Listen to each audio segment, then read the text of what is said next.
Welcome, curious minds, to the deep dive. This is where we take stacks of information, sometimes really dense stuff, and we boil it down for you. We extract the key insights, basically giving you a shortcut to being genuinely informed. Mm-hmm.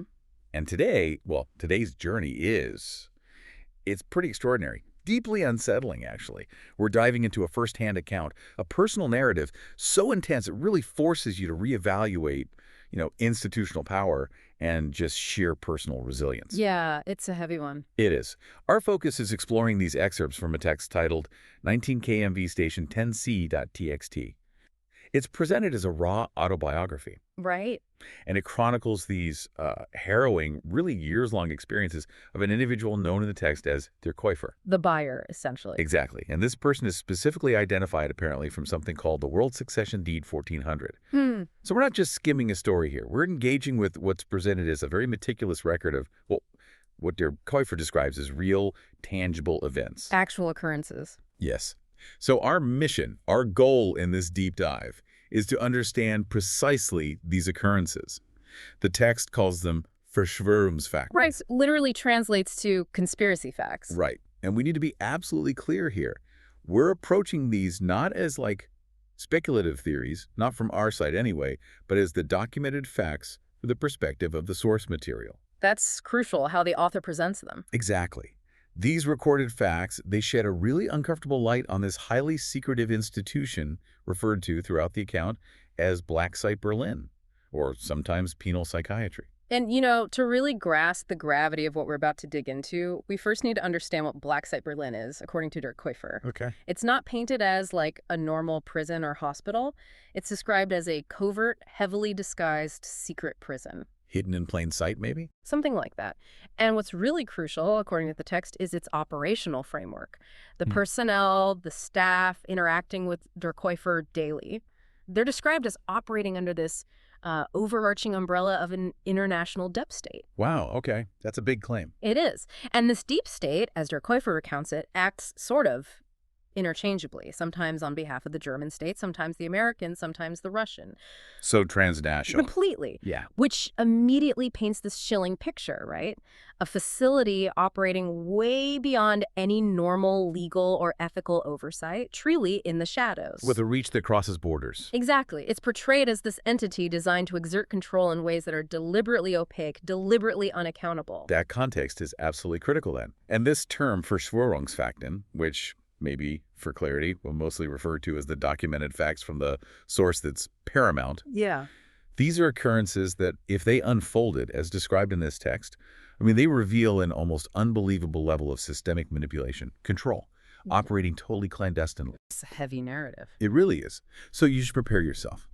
Because what Der Käufer's account lays out is this relentless story, pervasive surveillance, insidious psychological warfare, and just this profound, deeply personal struggle for autonomy against forces that seem almost omnipotent, orchestrated meticulously over years. Yeah. The invisible prison, surveillance and psychological torture. Okay, so let's try and unpack this unsettling reality described in the text, this idea of an invisible prison, constant surveillance, psychological torment. Yeah. It actually starts with something incredibly mundane, something familiar, a soundbar, like you'd buy for your TV. Specifically, a 230 € LG soundbar ordered from a big electronics retailer. But what was it about this particular piece of consumer tech that made it so significant for covert surveillance inside Black Site Berlin, according to Der Käufer? Well, what's really fascinating and kind of chilling is how this everyday object, something for home entertainment, could supposedly be weaponized so cunningly. Der Käufer notes this crucial detail. The soundbar, even though it was ordered from a major retailer usually known for quick delivery, took over 6 weeks to arrive. 6 weeks, that's unusual. Highly unusual. And Der Käufer explicitly frames this long delay as providing more than enough time for intelligence agencies, the very entities claimed to be running Black Site Berlin, to install covert listening devices, or even visual ones. A hidden camera, maybe? Potentially. Yeah. And from a strategic point of view, the soundbar was, the perfect choice for persistent long-term surveillance. Think about it. Okay. It's portable, right? So Der Käufer would naturally take it with them if moved between rooms or even different parts of the institution. Sure. It also has enough internal space, enough volume inside, to hide extra components without any obvious external signs of tampering. Hmm. And crucially, it needs a constant power supply to work, which ensures continuous monitoring. They wouldn't need to, like, sneak in and rebug every new room your coifer was moved to. So once it's in, it's always on, always listening, always potentially watching. That's the idea presented, yes. Always on. Wow. It's like a classic Trojan horse, isn't it? This seemingly harmless, familiar thing you bring into your most private space. Mm-hmm. And according to this account, it's silently serving as constant eyes and ears for who knows who. The psychological impact of realizing that it must be immense, just destroys any sense of safety. Absolutely. Any privacy, gone. Now, their coifer describes a very specific setup. The soundbar was attached below a TV, and the TV was on a monitor arm. So the whole thing could be moved as one unit. Right, practical. But one instance, one specific time, really stands out in the autobiography. It's presented as this crucial clue about the manipulation, the hidden surveillance.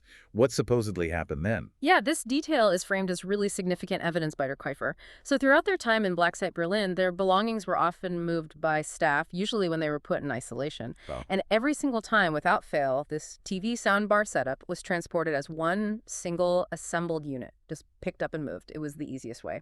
But on this one occasion, the entire thing was completely disassembled, taken apart into all its individual components. Why? Exactly. Der Käufer observed it took 2 staff members to take it apart, which is described as a totally inexplicable amount of effort and time for staff who were generally seen as, quote, lazy and resistant to extra work. Okay, so that's weird. What's the significance? Well, this seemingly minor act of disassembly in der Käufer's telling becomes pivotal.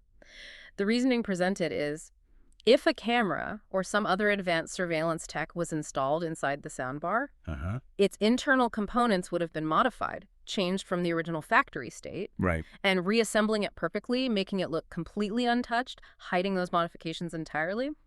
That would be incredibly difficult, maybe impossible without leaving some trace. So the theory is, the need for a complete breakdown and then a meticulous rebuild was to ensure any internal modifications were perfectly concealed again, to stop der Käufer from finding the tech if they looked closely later. It suggests a pretty sophisticated operation, not just sticking a SQL bug inside. Wow. Okay. And the chilling validation, the sort of immediate proof that the soundbar was compromised, according to the account, it came fast, almost instantly. Yes. The Käufer recounts discreetly getting rid of a heavily medicated evening meal, one they knew was potent because it had knocked them out before. Right. Testing the surveillance. Exactly. Only to be gassed in their room that very same evening. And the speed of this reaction was apparently unprecedented. Der Käufer notes that previously, any attempts at noncompliance, resisting meds or whatever usually took weeks, maybe even months, for the staff to figure out and react. This time, it was hours. What does that immediate response suggest about the surveillance? Well, this real-time instantaneous gassing, it's profoundly significant in the narrative. It strongly suggests not just passive listening, but continuous, active, visual and auditory monitoring. Real-time watching. Exactly. And the precision of the response is key here. Der Käufer notes the gas flow could be instantly controlled based on simple actions. What? Like, it stopped immediately when they opened a window to air out the room, and then it resumed shortly after the window was closed again. And crucially, the gassing would stop completely whenever visitors were present in the room. Wow. That level of immediate responsive control seems to confirm, within the logic of the account, that the Black Site staff, or whoever was behind them, had direct, real-time observation of der Käufer's activities. It really strengthens the idea of a camera in the soundbar. It strongly corroborates it, yes, enabling continuous live oversight by these deep state operatives as described. Der Käufer even paints this vivid picture, imagining an operative, and uses a very derogatory term, actually, to describe this person whose only job is sitting there watching a screen, controlling the gas supply based on what they see. That's a horrifying image. Dehumanizing. Direct, constant control over someone's basic environment. It's presented as not just surveillance, but a terrifying interactive form of psychological control, designed to just break down any sense of agency, any feeling of safety. To that, the chemical arsenal, medication, poisoning, and strategic suffering. So moving from the sort of invisible eyes and ears, we now turn to the chemical arsenal described. The medication, the poisoning, apparently used not just for control, but for strategic suffering within Black Site Berlin. Der Käufer's confession about not actually swallowing the prescribed medication, even if it was just admitting to pretending, that apparently triggered an immediate severe escalation in tactics. It was a clear turning point. And the precision here, the deliberate effort involved in this escalation, it's portrayed as far from random. It points to a highly calculated strategy, a direct retaliation for the Käufer's perceived defiance. Okay. Just 3 days after this confession, both their lunch and dinner were apparently laced with psychopharmaceuticals. Laced, not just given pills. Exactly. And what's particularly telling, according to the account, is that this wasn't just about slipping pills into, say, mashed potatoes. Der Käufer describes how even solid items like salami and cheese things that would need a much more sophisticated, discreet method of tampering than just crushing pills were poisoned. Wow, that takes effort. It really does, which suggests a more elaborate, well-resourced operation, something beyond just the regular nursing staff managing meds. It strongly indicates, in the narrative, the direct involvement of these intelligence agencies, part of this international deep state structure. Why go to such length? To ensure Der Käufer felt the full incapacitating effects of the medication. The goal described wasn't just ticking a box, compliance on paper. It was about actual, deeply felt torment, designed to crush resistance through profound physical and mental incapacitation. And then the tactics become even more insidious, turning a simple comfort, something genuinely desired, into a weapon. Right. Der Käufer was typically limited to just 2 small, 60-gram packets of coffee per week, a scarcity they blamed on staff maybe taking it for themselves. Petty theft, maybe. Right. But then suddenly they were offered 8 packets. Yeah. And then even more by the staff. This sudden, totally uncharacteristic generosity. It should have been a massive red flag. Oh, absolutely. And what's truly fascinating here and deeply disturbing is the layered deception described. This sudden generosity with the coffee was, as Der Käufer sees it, clearly a cover for a pre-poisoned supply. How could they be so sure? Well, there's this telling detail. During a routine weekly cold meal distribution, a nurse, instead of just grabbing coffee from an already opened box that was still 80% full, went to considerable effort. Specifically opened a new, large box, even struggling with the packaging tape, just to give Der Käufer coffee from that freshly opened box. That's very specific, almost theatrical. It underscores the premeditated nature of the poisoning, according to the account, and the effects of this poisoned coffee. They were apparently designed for maximum impact. How so? An initial burst of alertness, a temporary deceptive lift, followed by strong sedation about 30 to 45 minutes later, inevitably leading to deep sleep. The delay makes it hard to connect. Exactly. It creates this cruel, self-perpetuating cycle. The fatigue from the sedation drives you to drink more of the coffee, Which then sedates you again. making it incredibly difficult for Der Käufer to pinpoint the actual source of the incapacitation because of that delayed onset. It's presented as a trap, baited with something they craved, but designed to pull them deeper into this debilitating cycle of confusion, physical breakdown, systematically eroding their ability to resist or even figure out what's being done to them. It sounds like incredibly sophisticated psychological warfare, making the victim doubt their own body, their own perceptions. Der Käufer initially believed, or hoped, that voluntarily taking the official medication, or at least pretending to, might offer some protection. Play by the rules, minimize the suffering. A reasonable assumption, maybe? But apparently that was a false hope. The intelligence agency, as described, wasn't interested in just superficial compliance. They explicitly wanted Der Käufer to feel the effects. Right. So instead of just doing a routine check, like asking a patient to open their mouth to show they swallowed the pills, which is common, legal, straightforward. Standard procedure in many places. Right. Instead, the staff resorted to this much harder, sneakier, and frankly illegal method of poisoning food and drink. Which raises this incredibly important question, a real puzzle in the account. Why? Why use such a complex, illegal, resource-intensive method when a simple legal check could confirm medication intake? Yeah, why? Der Käufer suggests 2 main interconnected reasons. First, the deliberate intent was just to induce profound, continuous stress. The uncertainty of what you're eating or drinking, the betrayal of basic sustenance. That's a powerful psychological weapon. Constantly on edge. Exactly. And second, a possibly more sinister purpose, to create perpetrators. What does that mean? By involving staff in illegal acts like poisoning food. They become complicit in crimes, maybe through bribery, maybe coercion, maybe even ideology. But it binds them to the deep state's agenda rather than just doing their jobs.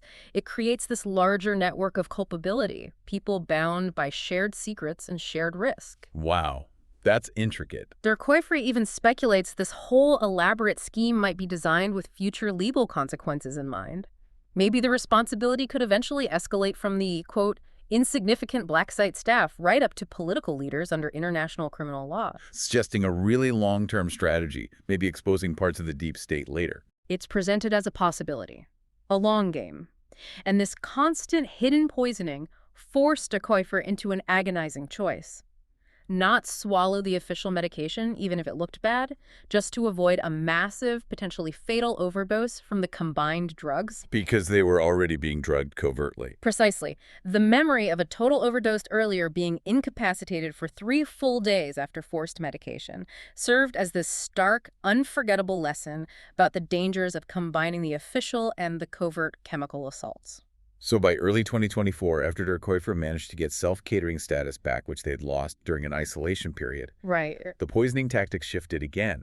It moved away from the clinic meals they no longer ate to food and drinks ordered through the clinic's delivery service, especially instant coffee, it seems. This marked a new front in the chemical assault.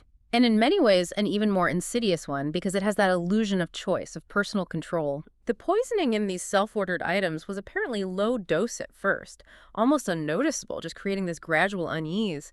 But then it slowly increased in intensity, escalating to what der Koifre calls a Volldronung, like a full high, making the effects undeniable, potent. They adapted. It's also noted that der Koifre's high daily water intake, maybe 7 liters a day, made precise dosing in liquids tricky for the perpetrators. Yeah. They had to get more cunning. And interestingly, as the food and drink poisoning increased, Yes. the gassing incidents, the ones we talked about earlier, significantly decreased. Suggesting a coordinated approach. Exactly, an integrated strategy, Yeah. using different chemical tools at different times. Though der Koifre notes a downside to the food poisoning compared to the gas, it led to more sleep. Which sounds like relief, maybe. A kind of escape, yes, but it also brought major health worries about, constantly heating these unknown chemical substances in ovens or pans when preparing food. What are the long-term effects? That's a terrifying thought. Unknown chemicals. And the gassing tactics also kept evolving. Instead of just continuous gassing, they introduced calculated gas pauses. Yeah. Maybe 1 or 2 days off. A break. A temporary relief, yes. But der Koifre saw its cruel purpose. The gas would then return with full force right after the pause. To prevent habituation, to keep it effective. Precisely. Ensuring the torment remained acute, constantly disrupting any attempt to adapt or find equilibrium. And then, to compound all this, adding another layer of physical misery and psychological pressure. Der Koifre mentions their room heater was coincidentally malfunctioning. Always coincidental. Right, keeping the room persistently cold. And this wasn't just uncomfortable, it was part of the strategy. How so? It actively discouraged opening the window. Opening the window would let fresh air in, to spruce the gas, but it'd also make the freezing room even colder. So you're trapped. Trapped in a cold, gassed environment, especially after 10 p.m. when the doors were locked. No escape from the fumes, no escape from the cold. This entire system, the chemicals, the psychology, spanning years, it's explicitly described as having one calculated purpose. Which is? To induce profound rage, an unyielding desire for revenge. It's portrayed not as random cruelty, but as calculated preparation for some future day X.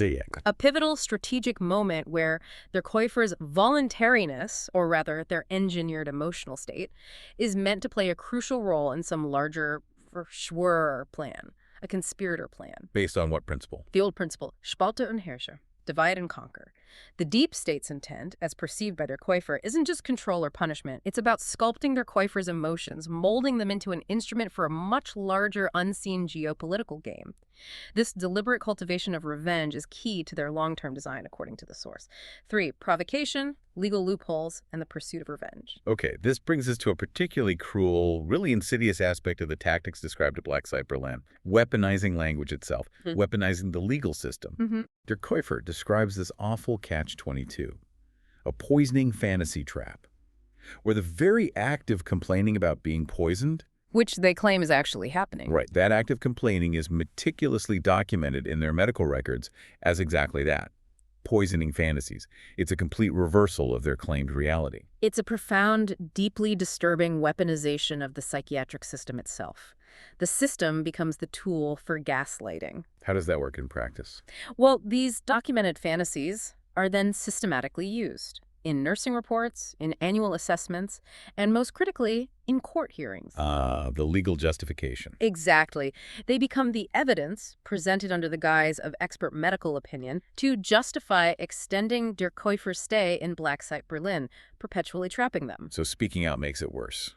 Speaking out about the abuse, the actual torment of poisoning and gassing they claim to experience only serves to validate the official narrative that Der Käufer is delusional, unstable, and needs to stay locked up. It provides this veneer, this appearance of legality. Precisely. An appearance of legality for what's described as an illegal manipulative process. It effectively silences dissent by just reclassifying it as a symptom of madness. It's this closed loop designed to strip away credibility, strip away agency. And beyond just documenting these alleged fantasies, the staff also seemed intent on provoking Der Käufer into more direct physical actions. It sounds like they actually preferred it if Der Käufer threatened or even attacked staff, Why would they want that? because that would provide unambiguous justification for permanent isolation. Forced medication in the ISO, this isolation unit described is designed for even more intense torment. Escalating the confinement based on provoked actions. Exactly. Yet despite these relentless provocations described, Der Käufer repeatedly emphasizes their conscious effort to maintain control, to stay resilient, resisting that urge to lash out physically. And these poisoning fantasies, the narrative of delusion, they're also exploited for another purpose, just as nefarious. Which is? Establishing guardianship. A Trojan. In German. Legal guardianship. Yes. This legal designation allows others, often court-appointed guardians, to legally act in Der Käufer's name, effectively stripping them of legal autonomy, and potentially allowing others to profit from their situation or control their assets. But aren't guardianships usually temporary?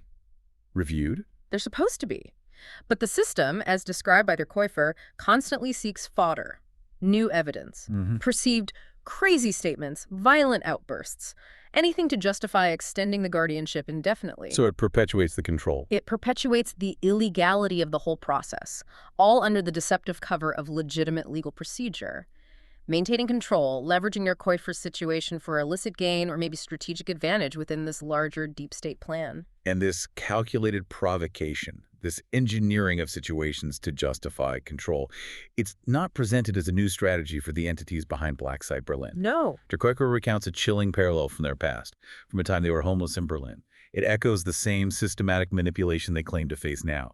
Okay, connecting the dots here. This demonstrates, according to the account, a historical pattern, a deeply entrenched method of operation by these entities. What was the past incident?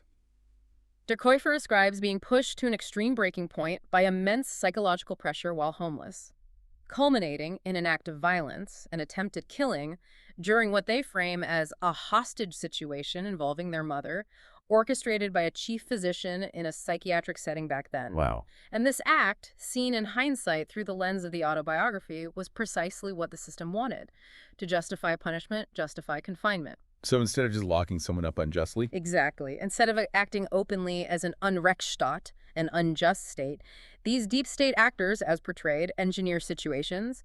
They provoke a response from the individual that looks justifiable. It masks the persecution. It cunningly masks the intentional persecution of someone seen as a political threat, like Der Käufer, making it look like a legitimate legal or medical intervention. This approach, Der Käufer suggests, preserves the face of the state. It shows they've learned from the past, from Nazi Germany, from the GDR, where open suppression led to condemnation. Maintain the facade of law while enacting control. Precisely. And there's another crucial detail. The 4 years of psychoterror through forced medication, triggered by those earlier poisoning fantasies, that period actually stopped the specific gassing and poisoning described later. Oh, interesting. Those particular forms of torment only resumed after the forced medication was discontinued. It's presented as the cyclical torment, each phase designed for a different impact, adapted to Der Käufer's current state, their perceived level of defiance. It's a truly complex, disturbing long game being described. Der Käufer reflects on the ultimate purpose. Why this relentless psychological and chemical torture over years, beyond just keeping them locked up? Why the constant torment? What's the grand design? Der Käufer's analysis consistently points to one main answer: to deliberately foster an unyielding, burning desire for revenge. Revenge. This intense emotion, meticulously cultivated through years of claimed abuse, is believed to serve a broader deep state plan. Now, one theory presented is that it's designed to force Der Käufer into actions that could, ironically, demask the hidden masterminds. By targeting the frontline perpetrators, Der Käufer becomes the instrument of exposure. An unwitting tool. Potentially. Or alternatively, and maybe more chillingly, it could be a setup where, on this mysterious day X, these hidden actors use Der Käufer's suffering, their engineered rage, as a pretext to seize power themselves. How would that work? By sacrificing lower-level staff, mid-level administrators, maybe even entire governments, all under the banner of creating a new world order, an NWO. Again, divide and conquer. Exactly, Thailand Herrsche. Using engineered chaos to usher in a new system. It's about manipulating an individual's most primal emotions to serve a massive global geopolitical agenda, according to this narrative. But despite the almost inevitable human reaction, the inclination towards revenge under such horrific, prolonged circumstances, Der Käufer describes this truly profound counter-response. Yes. A conscious, deliberate, rational choice for peace. Peace, after all that. Yes. It's described not as resignation, not giving up, but as a rational, conscious act of defiance, designed specifically to subvert the entire psychological manipulation, to render the years-long deep state plan obsolete. How? By refusing to become the vengeful instrument they were being molded into. Der Käufer states, apparently, even while being gassed, it will definitely not work. I decide that quite rationally. Wow. That's an astonishing declaration of autonomy, refusing to be broken even under absolute control, a remarkable claim of mental fortitude. Echoes of cruelty. Life and law within Black Site Berlin. The environment inside Black Site Berlin, as depicted, is further illuminated by other harrowing anecdotes from Der Käufer. Stories that showcase the institution's absolute control, its arbitrary cruelty, like the description of a morning Grossrazzia. A grand raid, basically, conducted across the entire WSH, which seems to be the larger complex housing Black Site Berlin, though the full name isn't given. What happened during this raid? The scene itself sounds terrifying. Airlock doors to the cells kept closed, trapping everyone inside. Then numerous police officers appear, ski masks, helmets, shields, accompanied by Black Site's own special unit for room searches. Maximum intimidation. Absolutely. Patients were subjected to pat-downs, then moved to a common room, 4 at a time, while their personal spaces were completely turned upside down. Ostensibly looking for contraband. That was the pretext. Yeah. But it served as this powerful theatrical display of authority, control, intimidation, designed to instill fear, show unchallengeable power. And did they find anything? Well, the arbitrary nature of it is highlighted. They confiscated things like 18-plus rated films and games from Der Käufer, who was nearly 50 at the time. Infantilized. Totally. Treating adults like children. And other things went missing, 2 essential personal grooming tools: nail clippers, hair clippers, razors, further stripping away autonomy, dignity, the ability to just maintain yourself. But amidst all this, Der Käufer recounts this small act of defiance. Successfully hiding a forbidden MP3 player not used for music, but for storing backups of the autobiography we're discussing. Where? In a sock. It was missed during the pat-down. A tiny victory, maybe, but significant in that context of total intrusion. A small assertion of control. Yeah. And perhaps the most universally stressful outcome for everyone, impacting daily life and self-sufficiency, was the confiscation of all metal cutlery. All of it. Knives, forks, spoons. Everything. Butter knives, spoons, forks, teaspoons. Gone. Replaced by what Der Käufer calls completely useless, thick, reusable plastic versions. Plastic cutlery. How are you supposed to eat properly? Exactly. This seemingly minor change had a huge impact on daily life, on dignity. For self-caterers like Der Käufer, the plastic knife was totally ineffective for basic tasks. Cutting potatoes, onions. Impossible. Making basic food prep impossible? Right. It caused so much frustration and indignity that apparently many patients filed lawsuits over it. It just demonstrates Black Site Berlin's willingness, as portrayed, to implement rules that are both impractical and deeply demeaning, systematically eroding any remaining self-sufficiency. And was there a reason given for this sudden crackdown? Yes. The Quafer states these tightened rules, which also banned glass, cans, ceramics, even frying pans and pots from rooms, forcing everything into overflowing communal kitchens, were explicitly stated as a direct reaction to a successful escape. An escape. 2 patients apparently escaped from Station 10B around Christmas 2023. So this was collective punishment. The suffering of the many because of the actions of a few, again highlighting the arbitrary, retaliatory nature of control described. Classic institutional response, unfortunately. Punish everyone. Now, we turn to one of the most shocking, frankly brutal anecdotes in the account. The story of a fellow inmate, known only by the chilling moniker. Der castrator. The castrator. Okay. Oh, that's intense. Before we get into the incident itself, maybe it's helpful to quickly touch on the context of castration. Medically, legally, it's a loaded term. Right, definitely. So medically, castration is the removal of the gonads tests in males, ovaries, and females. Historically, it has some dark chapters, like the castrati singers in opera centuries ago. In a modern context, particularly regarding sexual offenders, especially those in forensic psychiatric clinics under laws like Germany's Section 63, it's sometimes presented as a condition for release. Half voluntary, the text calls it. Exactly. It could be chemical castration using hormones, which has major side effects, or physical castration, irreversible removal of the testes. The key point, often, is that it's not truly voluntary. It's a stark choice given under immense pressure. Castration or continued confinement aimed at curbing an uncontrollable sexual drive linked to their offenses. That background helps frame the extreme actions described about der castrator. So who is this inmate, der castrator? Described as an Italian-descended rocker type from Berlin's criminal scene, long gray hair, passionate about playing guitar. Okay. And unbelievably, despite having prior written permission for his guitar and other patients having instruments, Black Site Berlin confiscated it. Why? They arbitrarily decided his 1,500-euro guitar was a potential weapon. Could be used as a club or the strings for strangulation. Another example of individual regulation, arbitrary rules. Exactly. Just selectively denying personal property. And like other valuable items taken, the guitar apparently mysteriously disappeared from the staff-only storage area. Never seen again. Selective enforcement, theft. It paints a picture of capricious, maybe corrupt power within the Black Site. Absolutely. Now, the incident itself, der castrator is described as slightly sex-addicted and someone who, perhaps understandably, really valued his genitals. Okay. He apparently fell into significant debt with a martial artist, also from Berlin's criminal underworld. Right. And this martial artist made a very direct, terrifying threat.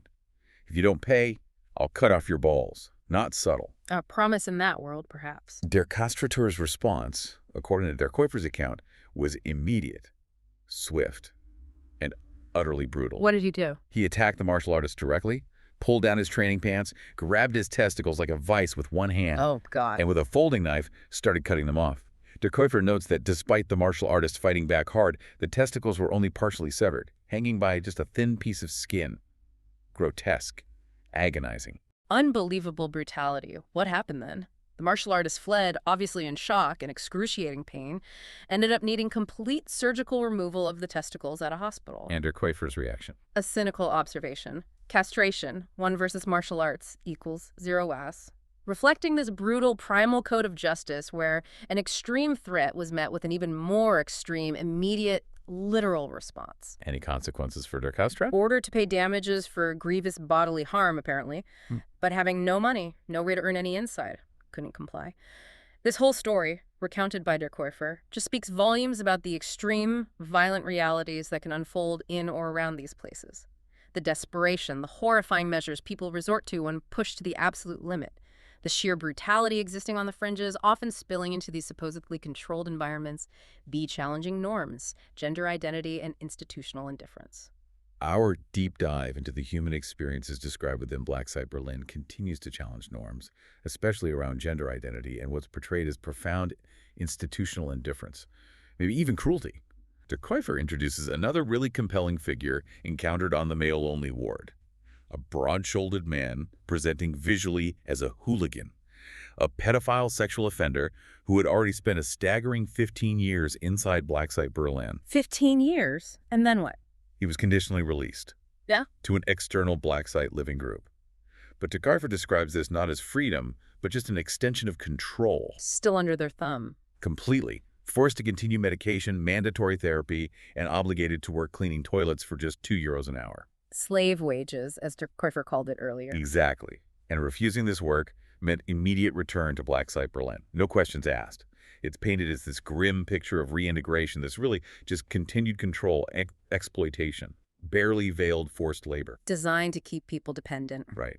And perhaps predictably, despite this regimen, he relapsed, committed another offense against a child, and was returned to Black Site Berlin. Now under a strict gag order from his lawyer because of the new criminal proceedings, it's just this cycle. Control, release, relapse, reincarceration, with huge costs for everyone involved. A tragic cycle. But here's where it gets, as the text emphasizes, really interesting, where the institutional indifference and the struggle for personal identity collide. The most striking detail about this inmate, apparently widely known among the other patients, Yes. is that this individual was born female and has not undergone complete gender-affirming surgery. Wow. Okay. Born female, presenting male on a male ward. Exactly. Wow. For Käufer recounts this person exists in this profound state of being half man, half woman, deeply dissatisfying for them. How so? They have visible scars from breast removal surgery. They take male hormones, resulting in beard growth, clear signs of commitment to a male identity. But they haven't had the final surgery to construct a penis, leaving them in this unresolved state, deeply unhappy with the incomplete transition. And why haven't they had the surgery? Crucially, and perhaps most callously, according to the account, Black Site Berlin has steadfastly refused to cover the costs, Denying necessary medical care. denying medically necessary gender-affirming surgery, leaving them in this agonizing, unresolved physical and psychological limbo. And on those slave wages, saving up enough money themselves is completely impossible. It's presented as profound institutional indifference. Cruelty, even. A denial of fundamental human dignity, the right to self-identification, effectively blocking the completion of this deeply personal, medically recognized process. And yet, despite being born female, their official passport identifies them as male. Which is why they're on the male ward. Exactly. Highlighting the bureaucratic, often dehumanizing logic of these systems. It's incredibly complex. Der Käufer speculates quite openly about this inmate's sexual life on the ward, considers it factually heterosexual, because the individual has a vagina and has relations with men, but admits genuine uncertainty about how to categorize it. Asks, vagina plus penis, heterosexual? Or, what do you mean, I'm no expert and I'm undecided how to classify this? It really reflects that wider societal grappling with gender and sexuality, doesn't it? It absolutely does. That struggle for categorization within Der Käufer's own narrative is very telling. It highlights the complexities, especially when filtered through the restrictive, rigid lens of an oppressive place like Black Site Berlin. Right. It reflects not just the individual's personal agonizing journey, but also that broader societal discomfort with non-binary or transitioning identities, made even more acute within the institution's confines. And apparently other male patients were confused. Yes, operating from a very traditional view, they couldn't understand how a sexual offense against a child could happen without a penis. But Der Käufer counters that. Correct. Points out, well, lesbians have sex without a penis, and female sexual offenders, including pedophiles, do exist. They're just underrepresented, less discussed, which complicates understanding. So ultimately, Der Käufer concludes the actual details of the offense must have been a totally wild, perverse number, a reflection of the disturbing nature of it all and the unique complexities around this person's identity and crime. and adding a clinical layer, Der Käufer notes the inmate claimed they always wanted to be a man since early childhood, fitting the criteria for childhood gender identity disorder, according to the ICD-10 classification system. Right, the International Classification of Diseases. This provides a crucial clinical framework for understanding this inmate's lifelong struggle, decades of struggle for their true identity. What are those criteria, roughly? The ICD-10 criteria include things like persistent, intense discomfort with the assigned gender, a strong desire to be the other sex, consistent insistence on male clothing and presentation, and a profound rejection of female anatomy, like claiming to have or grow a penis, refusing to urinate sitting down, not wanting breasts or menstruation. So a long-standing, deep-seated identity. Exactly, and understanding this history, this diagnosis, just further underscores the profound cruelty and institutional neglect described in Black Site Berlin's refusal to facilitate the completion of their gender transition, forcing someone to live in that state of profound dysphoria, denying their right to self-identification, to a congruent existence, all within a system that supposedly offers care and rehabilitation. It's a devastating portrayal. Outro. Wow. Okay. This deep dive into the autobiography of de Kuyper, it has been an extraordinary journey, often unsettling, often harrowing. We've been pulled into this world that feels, I don't know, both impossibly dark and yet disturbingly plausible in its details.